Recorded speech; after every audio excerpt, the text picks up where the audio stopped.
विश्व प्रसिद्ध अजंता की गुफाएं मानव इतिहास में शिल्पकला और चित्रकला के सबसे शानदार उदाहरण हैं।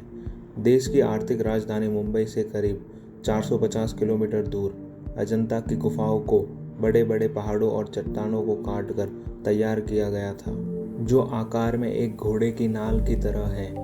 शाहदरा पर्वतमाला में बनी ये गुफाएं औरंगाबाद के पास घोघरा नदी के पास स्थित है। यहीं से कुछ दूरी पर अजिता नामक गांव बसा है और इसी के आधार पर अजंता की गुफाओं का नामकरण किया गया है। इसमें कुल 29 गुफाएं हैं। यहाँ की दीवारों और छतों पर भगवान बुद्ध से जुड़ी विभिन्न घटनाओं को बखूबी दिखाया गया है। यहाँ दो तरह की गुफाएं हैं, एक विहार और दूसरा चैत्य। विहार की संख्या है तो चैत्य गृहों की संख्या 4 है। एक और विहार का इस्तेमाल बौद्ध के रहने के लिए करते थे, दूसरी तरफ चैत्य गृह का इस्तेमाल ध्यान स्थल के रूप में किया जाता था। इन गुफाओं के अंत में स्तूप बने हैं जो भगवान बुद्ध का प्रतीक है। नमस्कार दोस्तों, आपका स्वागत है हमारे YouTube चैनल पर। जंगली जानवरों और स्थानीय भील समुदाय को छोड़कर अजंता की गुफाएं हजारों वर्ष तक अज्ञात रही। इन गुफाओं की खोज पहली बार 1819 में मद्रास रेजिमेंट के युवा सैनिक अधिकारी जॉन स्मिथ ने की थी। तभी इसे यूनेस्को द्वारा विश्व विरासत स्थल की सूची में शामिल किया गया, यानी कि यूनेस्को वर्ल्ड हेरिटेज साइट में शामिल किया गया। ऐसा कहा जाता है कि जॉन स्मिथ शिकार की तलाश में निकले थे, तभी उन्हें घोघरा नदी के सामने एक गुफा में मुहाने को दिखा जो इंसानों के द्वारा बना हुआ लग रहा था। इसमें बाद वो अपनी टीम के साथ गुफा में गए। वहाँ उन्होंने दीवारों में शानदार नक्काशी देखी और उनके सामने ध्यान लगाते हुए बुद्ध की प्रतिमा को देखी। उन्होंने अपने नाम के बौद्धित्व की एक मूर्ति पर उकेरा। स्मिथ के इस खोज की खबर दुनिया में तेजी से फैलने लगी। 1844 में रॉयल एशियाटिक सोसाइटी ने मेजर रॉबर्ट गिल को यहाँ बनी चित्रों की प्रकृतियाँ बनाने के लिए नियुक्त किया गया, लेकिन रॉबर्ट गिल के लिए ये काम आसान नहीं था, क्योंकि यहाँ भीषण गर्मियाँ और वन्य जीवों का खतरा होने के साथ साथ भील आदिवासियों का भी खतरा था। भील आदिवासी काफ़ी उग्र थे और उन पर न तो कभी किसी भारतीय शासक ने हमला करने की हिम्मत दिखाई और न ही आधुनिक हथियारों से लैस। अंग्रेजी सेना ने रस्सियों और सीढ़ियों की मदद से रॉबर्ट गिल किसी प्रकार गुफा के अंदर गए और वहां शानदार वास्तुकला और मूर्तिकला को देखकर हैरान रह गए। यहाँ बुद्ध की 1000 छवियाँ थी जो आज दुनिया में करोड़ों लोगों को एक सोच के लिए प्रेरित कर रहे हैं। यहाँ बुद्ध की छवियों के अलावा कई जानवरों और आभूषणों और पहनावों को भी दर्शाया गया था। इनमें ग्रीक कलाओं की तरह समानता नजर आ रही थी, जिसे महज संयोग नहीं कहा जा सकता। यह बात की ओर इशारा करता है कि भारतीय यूनानी संस्कृति का विस्तार करीब 400 ईसा पूर्व सिकंदर महान के दौरान हो गया था। फिर अनिश्चित काल में यह अफगानिस्तान और भारत के व्यापारिक मार्गों के अलावा चीन और जापान तक तेजी से फैला। रॉबर्ट गिल ने अपनी 27 कैनवास को दक्षिण लंदन के क्रिटिसल पैलेस में प्रदर्शित किया, लेकिन 1866 में कैनवास आग में जलकर राख हो गया।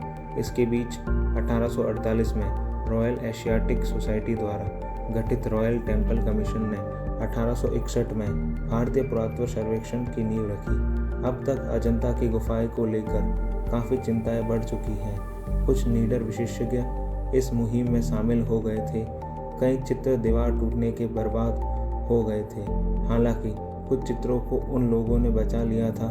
इसके बाद 1872 में बॉम्बे स्कूल ऑफ आर्ट्स ने प्रिंसिपल जॉन ग्रिफ्स को नई प्रतिक्रिया बनाने की जिम्मेदारी दी गई। उन्होंने अपने छात्रों के साथ मिलकर करीब 300 चित्रों को बनाया। इसके बाद लेडी हार्डिंग ने कलकत्ता स्कूल ऑफ आर्ट्स की मदद से अजंता की गुफाओं की और भी प्रतियां बनाई। इसके बाद हैदराबाद के इतिहासकार गुलाम याजदानी ने 1930 से लेकर 1955 के बीच अजंता की गुफाओं का एक व्यापक अध्ययन किया और अपने फोटोग्राफिक सर्वेक्षण को 4 भागों में दुनिया के सामने रखी। याजदानी के योगदान के लिए उन्हें भारत सरकार द्वारा पद्म भूषण से भी सम्मानित किया गया था।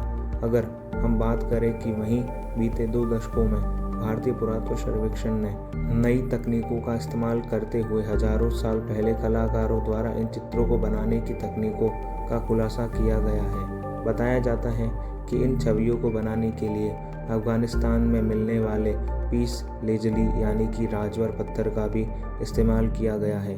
नीले रंग के इस पत्थर को प्राचीन इतिहास में 9 रत्नों का दर्जा हासिल भी है। माना जाता है कि अजंता की गुफाओं को सातवाहन काल और वक्त काल 2 अलग अलग कालों में बनाया गया है। इन गुफाओं की ऊंचाई 76 मीटर तक है। ये गुफाएं जातक कथाओं के जरिए भगवान बुद्ध के जीवन को दर्शाती है। कहा जाता है कि इन गुफाओं को प्रमुख वाकाटक राजा हरिसेन ने संरक्षण में बौद्ध भिक्षुओं द्वारा ही बनवाया गया था। इतना ही नहीं, यहाँ चंद्रगुप्त द्वितीय के शासनकाल के दौरान भारत आए चीन बौद्ध यात्री फाहियान और सम्राट हर्षवर्धन के दौर में आए हैन सांग की जानकारी भी पाई जाती है। अजंता की गुफाओं के में एक भाग में बौद्ध धर्म के हीनयान की झलक देखने को मिलती है, वहीं पर दूसरे में महायान संप्रदाय की ज़्यादातर गुफाओं में ध्यान लगाने के लिए कमरों में आकर अलग अलग, जिसमें साफ है कि ये कमरे को महत्व के आधार पर बनाया गया होगा। वहीं इससे करीब 100 किलोमीटर दूर एलोरा की गुफाएं हैं। यहाँ कुल मिलाकर 4 गुफाएं हैं, जिसमें से 3 ब्राह्मण और 12 बुद्ध और 5 जैन धर्म से संबंधित है। इन गुफाओं में 5वीं सदी से 11वीं सदी के बीच विदर्भ, कर्नाटक और तमिलनाडु के कई शिल्प संघों द्वारा बनाया गया है। हालांकि इसकी शुरुआत राष्ट्रकूट वंश के शासकों के द्वारा की गई थी। ये गुफाएं वास्तुकला के रूप में भारत की विविधता में एकता को दर्शाती है। अजंता और एलोरा की गुफाओं में सबसे खास बात है गौतम बुद्ध की एक सोती हुई प्रतिमा, और इस प्रतिमा की सुंदरता किसी को भी मंत्रमुग्ध कर देती है। सच में अगर हम बात करें तो अजंता की गुफाएं सदियों में निर्वाण का प्रवेश द्वार के रूप में जाना जाता है। शायद निर्वाण का प्रवेश द्वार इसी को ही कहा जाएगा। तो ये था अजंता गुफाओं के बारे में। तो दोस्तों, इस प्रकार के महत्वपूर्ण विशेष वीडियो को देखने के लिए हमारे YouTube चैनल को सब्सक्राइब करें, बेल आइकन को प्रेस करें और हमारे इस वीडियो को ज़्यादा से ज़्यादा प्यार दें। धन्यवाद। आपका दिन शुभ रहे।